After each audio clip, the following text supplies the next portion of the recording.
Hello, and welcome to That Recording Podcast, the podcast of conversations inspired by all things analog recording.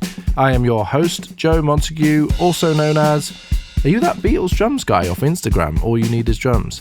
Yes, that is me. And each episode I'll speak with a different guest from all avenues of the recording world. You can expect discussions on everything from the mentality and philosophy of recording right down to the nerdy gear talk and everything in between. With guests ranging from industry legends to current music producers, engineers, musicians and gear manufacturers. If you're like me and share my enthusiasm for hearing their stories and learning from their experiences, then this is the podcast for you. Don't forget to hit subscribe on your podcast player so you never miss an episode. And if you enjoy this, please leave a rating and a review wherever you're listening. Obviously, 5 stars, please.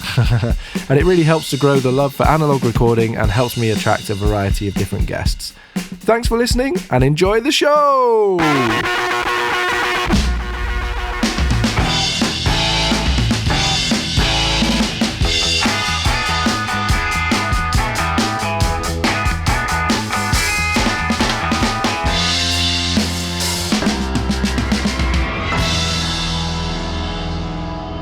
Hello and welcome to another episode of That Recording Podcast. I hope you've all had a wonderful week. This week I am honoured to be speaking with a friend of mine, Pilon, who is a producer and sound engineer and recording engineer and musician. He's one of these hyphenated careers and he's brilliant at everything. Just an amazing person to have around whilst you're making records and will make the record for you. One of those kind of guys. And he's based out of Buffalo Studios, which was formerly in Shepherd's Bush in London, West London. It was a beautiful studio, quite a smallish space. It was very retro inspired and had like a beautiful parquet flooring. He had so much nice vintage gear. Nice pianos. It had a Trident desk, which I think JB still owns actually. Anyway, it was just beautifully done, and it was one of those little hidden gems in London that I know so many people who used that space, and I was fortunate enough to have recorded there quite a few times. Amazing little space. And funnily enough, actually, it was started by Simon Trout, who I've spoken with on an earlier episode of this podcast. Can't remember which number it is now, but Simon started that space. He's hugely into analog gear, which obviously why I spoke to him previously, and then went on to be the founder of what is now called the Lightship, which is a big red boat on the Thames in London. That was his second space, I think, and then Simon Trout's now gone off and he's working in Kent. So yeah, he's not involved in either of those things anymore. But unfortunately, JB was forced to move out of London for some, I think it was by choice for some family reasons, but also just the classic sort of gentrification of London and that kind of thing. I'm not going to speculate on exactly what happened. I think it was just really basic that landlord wanted to sell the property, but yeah, really quite sad because it was a very, very beautiful space. And now he is based up near me in Castleford. We call it Cass. And which doesn't really make sense with my accent because I can't say Castleford, but I mean I can say that. But anyway, I'm rabbiting now. So yeah, there's a beautiful studio in Cass called Chairworks, which has a lovely big SSL desk, and it's a really big space and a super high end space that JB now works out of and is the custodian of. So yeah, it's really lovely to have him right up here next to me, and it was lovely to be able to record this at my space. I think this was the first ever episode of the podcast I recorded at my studio, which was really lovely. JB's such a sweet guy. He's very, very good at what he does, and it was a real honour to get to speak to him. So I think you're going to enjoy this episode a lot. Here we go. So, I should also mention you can check out Buffalo Studios on Instagram and online. I would go and check it out because the way that he's done all the imagery of Buffalo is brilliant. I love everything he does. So yeah, anyway, you're going to enjoy this a lot. Here we go. JB Pilon and Buffalo Studios. Off we go.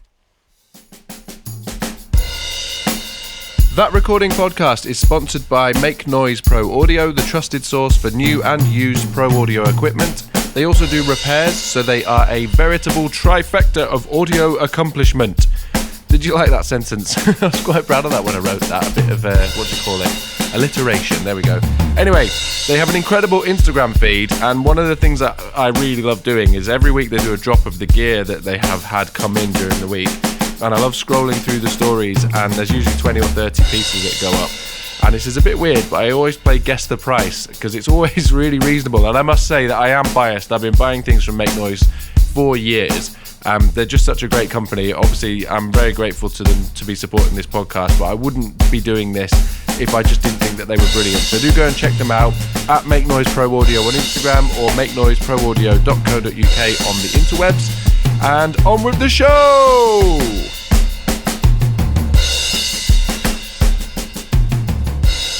So I'm joined here with JB Pilon, who is a producer, engineer, all of the studio jazz from London. We met recently on a session which I think I can now say was for Chris Farlow, which hopefully I have Chris on the podcast at some point soon. I'm rambling now, but I've done some recording on a project involving Chris, and we went to JB's studio in London to record Chris's vocals, and that's where we met.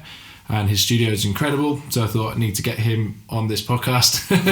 And strangely, as events might have it, we are now in my studio recording. So welcome to the first ever podcast recorded at my studio. Thank you. If you would like to just give everybody a little synopsis about sort of a brief rundown of your history and how kind of you ended up doing what you're currently doing and what are you currently doing, and then we'll sort of dive a bit deeper after that. Sure. So I started playing guitar when I was around 15, pretty randomly, because my brother used to play bass in a band. Oh yeah. And so I used to follow him a little. My brother is like 9 years older than me. Oh, okay. So I used to go and see him playing gigs, but I wasn't interested in playing until one day I got really bored at home and I found a guitar and grabbed it and started making music out of it. And I was like, wow, it's really cool. Yeah.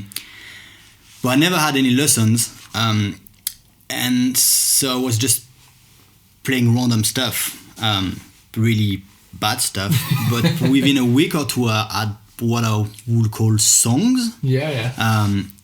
And I thought, I need to record them, or I'm going to forget them. Yeah. And I had this very cheap Philips microphone, which was probably like some kind of karaoke microphone. And, those plastic monitors that we used to have to play video games back in the days. And I just started to get into this and that way, really. And this evolved. Like the recording side of it evolved with the music side for quite a long time. So then I started to play more and play in bands, and eventually I moved to London when I was 22 after having done a uni of multimedia and audiovisual. So there was a bit of everything, including a little bit of audio. Yeah. And the guy who was doing the audio lessons in my uni used to play for Joe Cooker back in the 60s. Yeah. That old French guy who to me was a mentor, because he had this really exciting life and he's been touring a lot on cruises, ended up running this audio lessons in my uni, and he became a really good friend of mine. I used to hang with him, and he used to give lend me his own gear and pass me the keys to the studio, and so I used to go there quite a lot. When I moved to London, and originally my plan was to play, to be a musician, which I did for quite a long time. Well, not a long time, but quite a few years. I was playing loads of bands and touring, and I wasn't making any money out of it. Literally none. I recognize that story. So after a while, I was like, gosh, I need to be able to pay my rent and buy food somehow. And the only skill I sort of had, or the only will I had, was to record music. If I couldn't play, I was like, I'm gonna just record some more. So I started to be freelance and try hire studios. And because I was gigging, I would meet bands all the time. So then I would tell them, hey, I record bands. Why don't you come and work with me in my studio? Well, it wasn't my studio, but and developed that way. And now I have a studio called Buffalo that I started 6 years ago, where I record bands on a daily basis, really. Recording, mixing, production. I don't play anymore live. mostly because I don't really have the time anymore, and because when I'm not in the studio, I don't necessarily want to grab the guitar or hear music. But I still play every now and then, when I have a solo artist who needs, some guitar or some bass or a bit of keys. It's a thing of you still get that creative buzz from sort of creating in the studio. Oh yeah. I get that satisfaction from here. Whether I'm even playing on it or not, just the idea of creating something gives you enough of a buzz. Totally. You don't need to go out and play live anymore. Yeah. Whereas previously, it's like a little hit that you get where you go and you get to play out and you get that buzz from it, and then you want to do it again the next week. Whereas the studio kind of gives that, but through the daytime. Yeah, and what I love about the studio as well is it doesn't repeat itself. I felt like when I was touring with bands, you always repeat yourself. You play the same songs over and over again, even if, like you might improvise a little bit every now and then, but ultimately you're playing the same songs every night. Whereas here, in the studio, once a project is done, you move on. Yeah. That's a really good point. I never really thought about it that way, but that is true. And then the next one comes in and you don't know what that's going to be. And even if you think you know what it's going to be, it might change on the day, and that's kind of exciting as well. Yeah, and every time you get a new project as well, it's when it's your music, you know what it's going to be like. It's going to be your own taste shared with the rest of the band, but it's going to roughly be your own universe, as opposed to when it's somebody else's project, you might have to discover a lot of different music to really dive into it, /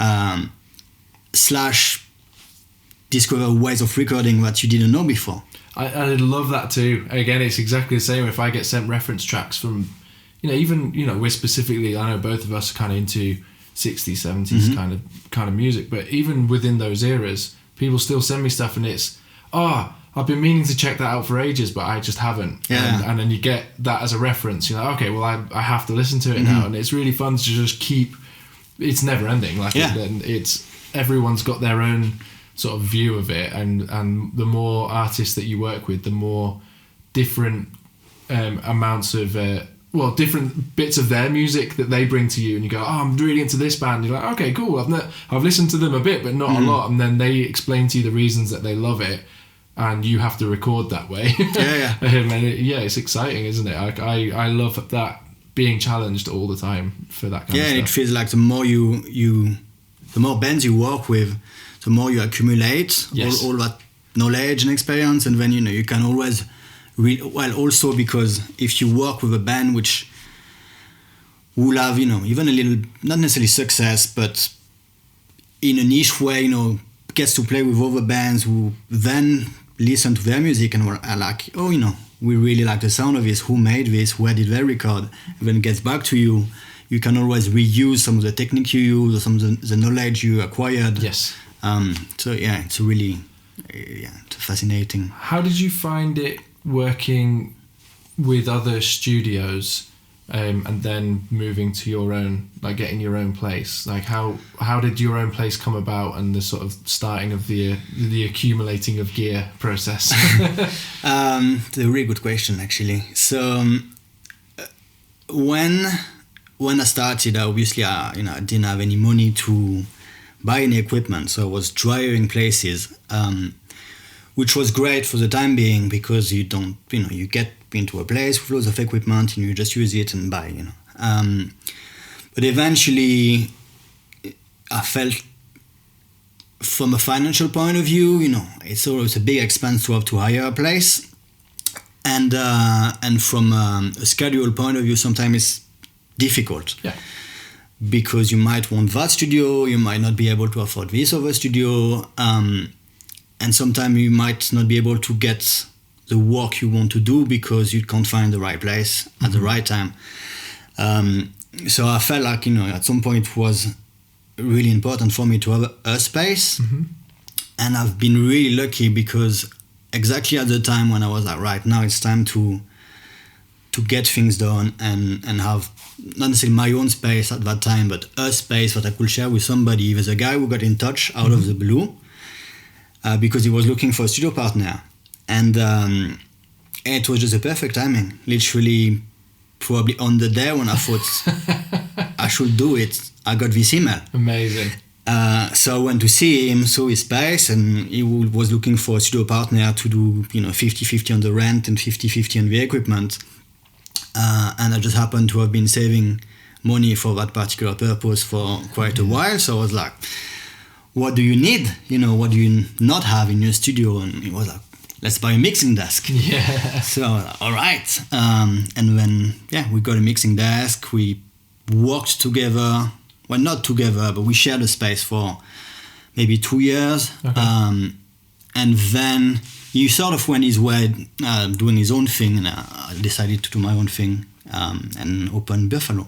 Cool. So that's not the current space you're in? No, that was somewhere different. Yeah, it was in Hoxton, in London, and it was tiny and pretty shit. But yeah, because I've been working with bands a lot forever.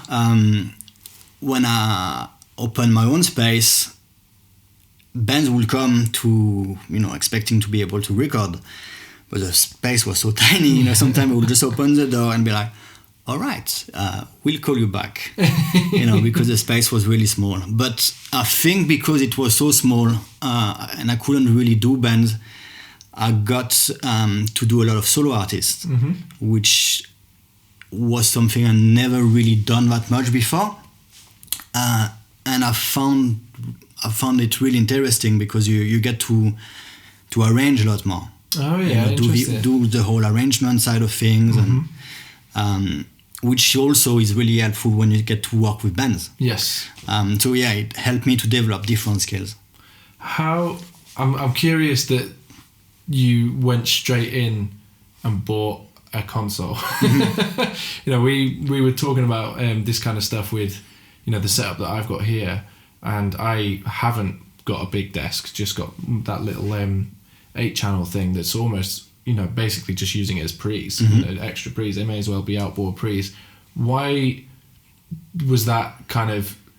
Was it something visually you wanted, or like why was it important? Bit of both, because in that studio, the guy I was sharing a studio with, when I got involved with him, he didn't have a lot of preamp. And he had a fair amount of microphone and instruments. So what we needed was preamps, and we also thought from a visual point of view, having a mixing desk sort of made us look more professional or more studio. Yeah. And it sort of made sense, but then I didn't have a big budget. So we spent quite a bit of time looking for the right desk at the right price, and we found that Trident. Oh yeah. I think it's series 65. If I remember, in Paris, in Funky Junk Paris. Oh yeah. Oh cool. At a great price. So we hired a van. We put a mattress in the back. Drove down, put the desk on the mattress, and drove back. Oh man, I did not know that. That is really cool. That's And that desk used to belong to Air. Yeah, that's amazing. I remember you telling me that's ridiculous. Which we didn't know when we bought it. I mean, we learned about it when we picked it up. Well, yeah, and you kind of assume that any Trident desk that's sort of older is going to have done something interesting, because there's not that many around. Yeah. But yeah, that's really cool. It almost feels like it was fortunate that you managed to find such a vibey desk. I know. Also because it's the same desk as they have at Dapton Studios. Oh, is it? Exactly I didn't the same. know that. Yeah. Interesting. Yeah, that's really cool. And I mean, it's just got a kind of so many great records have been made on those desks. It's got a really unique sort of specific sound. Oh, it's not that unique, I think, but for the kind of price they go at, I think they're amazing. Yeah. Because we have like 40 channels. The EQs are great. The pre's the pre's are they're not the best pre's on earth. They lack character to me. Interesting. Okay.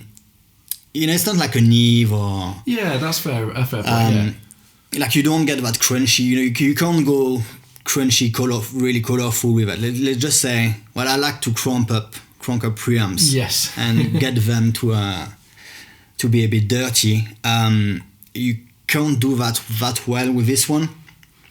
It's not that I still do it. Yeah. I don't get the extra buzz out of it when I do it. I suppose I know from the studios that I've spoken to for this who've got Trident desks, and the studios that I've worked in that have Trident desks, I guess you're moving into that more.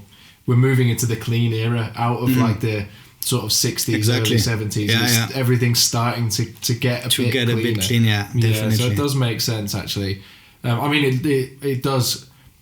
I think you're completely right that visually it does look stunning. Like it's a gorgeous piece of kit, but yeah, I mean, I think it sounds really good. I mean, what we heard with Chris, I know we were running through an Altec, weren't we, at that point as well? And it's just a really cool first desk to have. You know, I kind of expected you to say like, oh, we bought some sort of like, I don't know, something cheap. Because that's why, in a way, it was lucky, because I've been saving for quite a while to develop a studio, and I found myself in a place which had everything but a mixing desk. Yeah. So I was like, right, let's buy it. But then, when this venture with that studio ended, I had just a mixing desk. I was like, right, I need to buy some mics now, and I had very little money left. So it's after that the process of, and I could have sell it, but I didn't want to. Yes, yeah. I was like, right, we have the desk now, let's build around it. Yeah, it's so tempting. I know so many people that sell gear a lot. I rarely sell anything. I think once you've got it, you just sort of get it by whatever means you possibly can. I have an endless list of regrets. Gears are sold, especially the first few years in London, when you look at your bank account, like, right, I can't pay the rent this month. What's got to go? Some guitars, some Macs, like that D19. Yeah. Yeah, I used to have it. I think I bought it at the time for like 50 quid. That's when they were, not fashion yet. Yeah. Sold it for what I thought was a great deal at the time, which was probably 150. Now they're going for 500 or something. Something like that, yeah. But yeah, that's one of them. That's mad, isn't it? Completely 50 mad. quid, yeah. So was there a space in between that first one and the one you're currently in? A few months. What do you mean? Sorry. Or did you move anywhere else, or did you finish? So you were partnered up with this chap. Yeah. And then did you leave that space and move somewhere else to where you're currently? No. I had a space in Hoxton, but the tiny space I was still about. So then, when that finished, was there anywhere else after that, or no? I moved straight into Okay. And that was very lucky again, because so I was in that tiny space, and I think it was something like 12 production rooms in that building. Oh wow! All crappy. Yeah. And I started to hear that rumors of the landlord wanting to sell the building, and I was thinking, gosh, when this is gonna happen, there's gonna be 12 guys looking for spaces at once. It's gonna be war. So I better start, looking for something. And I got really close to sign a contract with that old Carlsberg brewery. Oh yeah. In where was it called? Silver Lane, I think. Okay. In like the outskirts of London, where I was about to hire a big room for, I can't remember, like 2K a month, like something quite expensive. Yeah. But it was just one room and there was no sound insulation. So I was in the process of looking at how I could borrow like £20,000 or something stupid to do some sound insulation, and I was about to take a big risk. But I didn't really see any other options at the time. So I was about to do it, and I randomly bumped into a guy in the tube one day who I knew from Soup Studio. Okay, yeah. Where I used to work sometime, I would dry hire their studio at night. I've spoken to those guys for this podcast. Oh, really? Yeah. Who was he? I'm in Giles? Simon. Simon. All right. Yeah. I'm not surprised. My I absolutely have so much stuff going on in my head. And I've done sessions for Simon since. And Really? Yeah. And it's embarrassing now. I forget people's names so readily. You know what it's like. You meet so many people. So now Simon moved. Well, anyway, in the tube on that day, he told me that they wanted to move from the place they had. To move to a boat. Yeah, the boat, the big red boat. Yeah. And they asked me if I was interested in taking over. And I was like, oh, it sounds interesting, but give me a few days to think about it.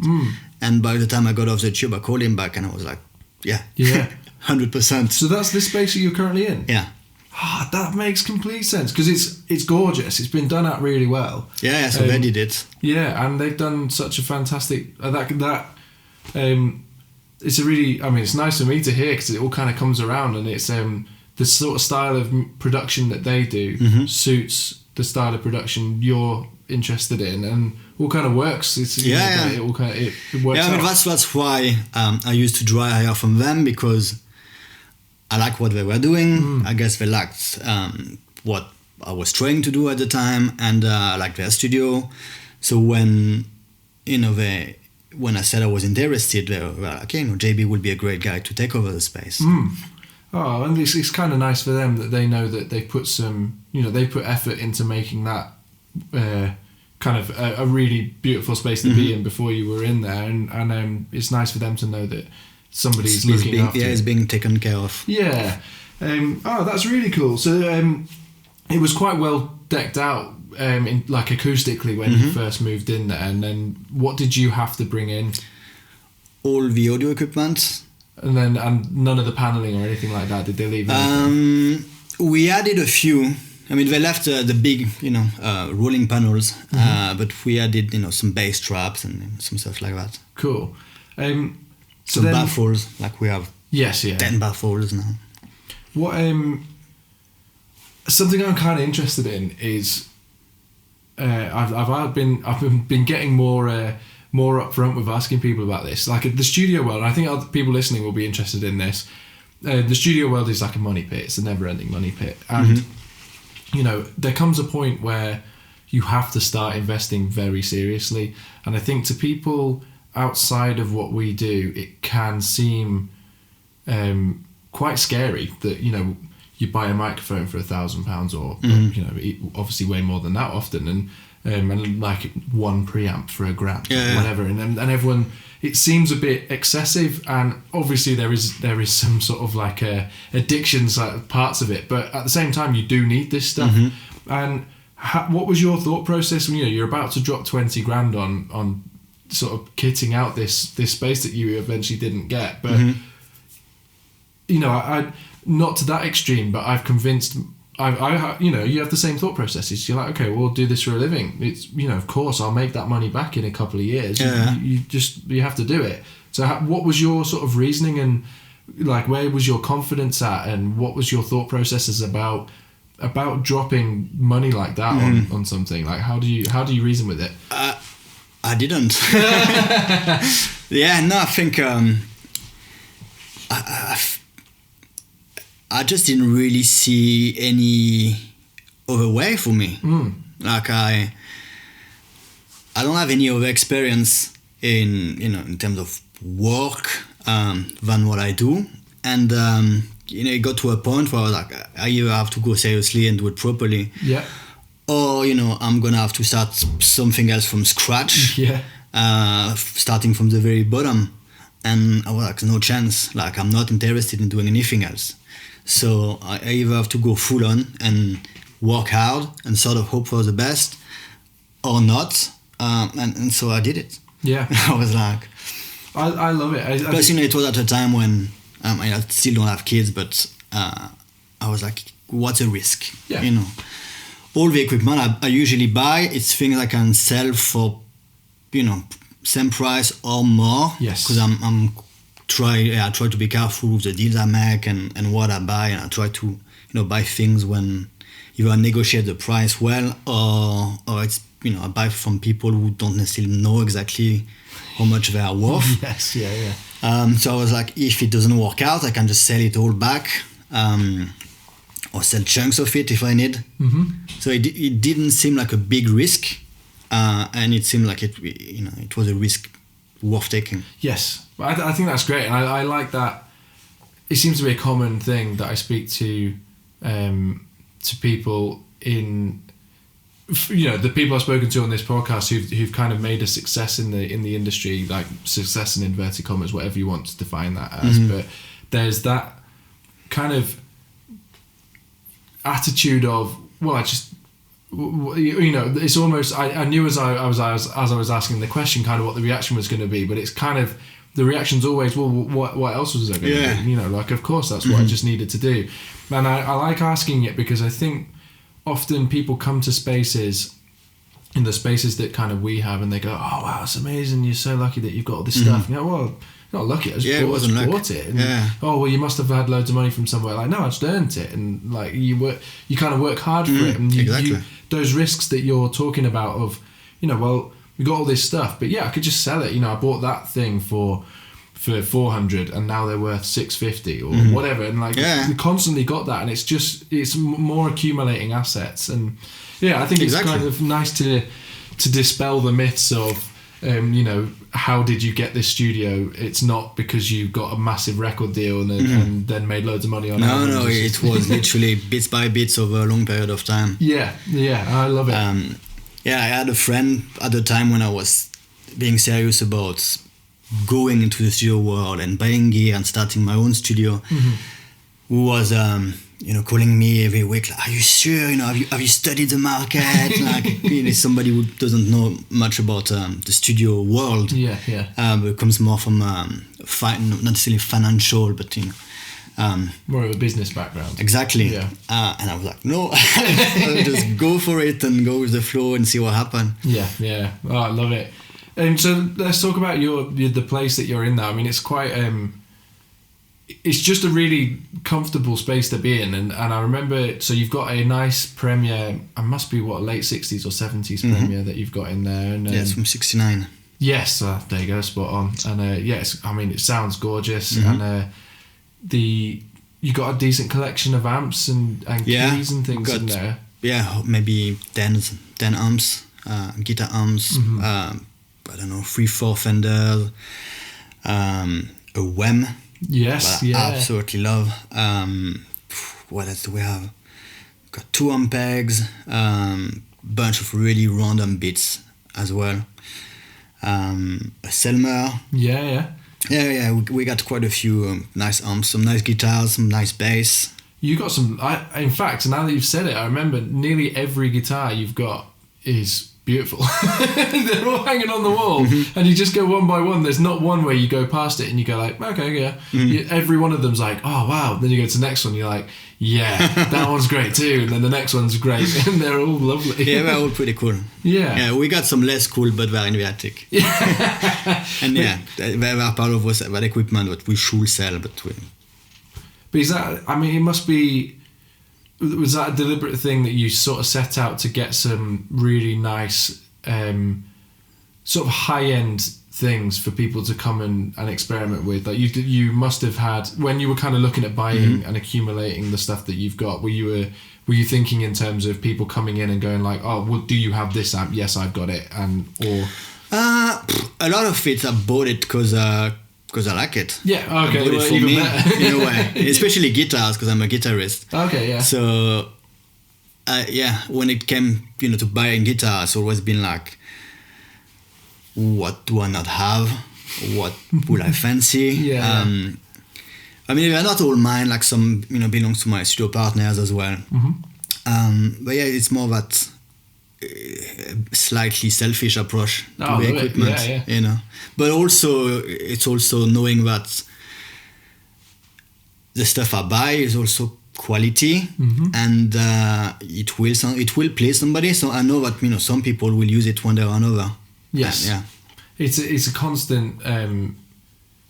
It's a sort of a temptation now that there's so many reissues and copies of all sorts of things that it's very easy to get into that stuff, but there is no substitute for the actual thing. It's going to be, if you buy a proper like a American Fender, whatever, then you just know it's going to sound like you want it to sound. Yeah, I mean, we don't have any American. Most of the stuff we have are actually pretty cheap. It's just good deals, vintage stuff, happy findings. Yeah. Like the most expensive guitar is probably 600 quid. Wow, that surprises me because they don't look it. Yeah, but yeah, it's good deals, happy deals. Yeah. I mean, the one I bought 600 quid, I could probably sell it tomorrow for 2,000. Wow, there we go then. This is what I mean. But So yeah, modern prices. I will never sell this one. This one is like, it's my the one that should stay at home, but I know at home it doesn't get used that much, so it's at the studio. Oh, I know that. And feeling. Everybody who use it are like, oh my god, what's that guitar? And it was a cool story actually, because it was like 4 or 5 years ago.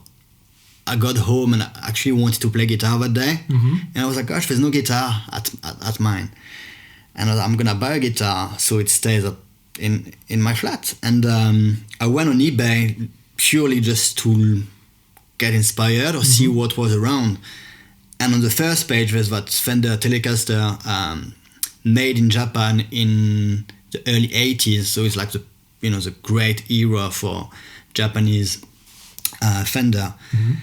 And it was 600 quid. Yeah, nice. And it looked dope. And it was made by a master builder Japan, basically, with American pickups. And, the description sounded amazing.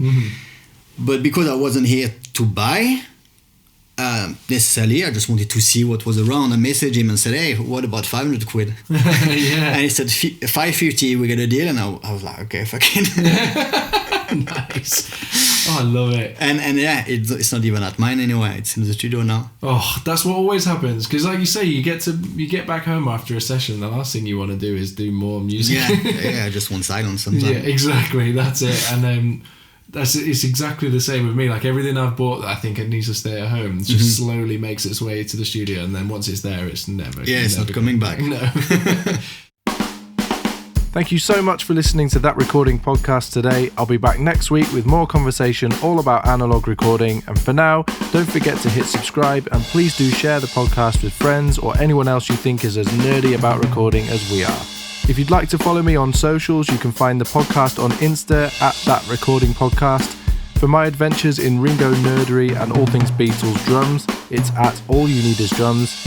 And if you're just curious about my work and recording and maybe the odd picture of me having a beer or hanging out with my wife and kids, it's at Joe Montague Drums. And in other exciting news, I have a TikTok.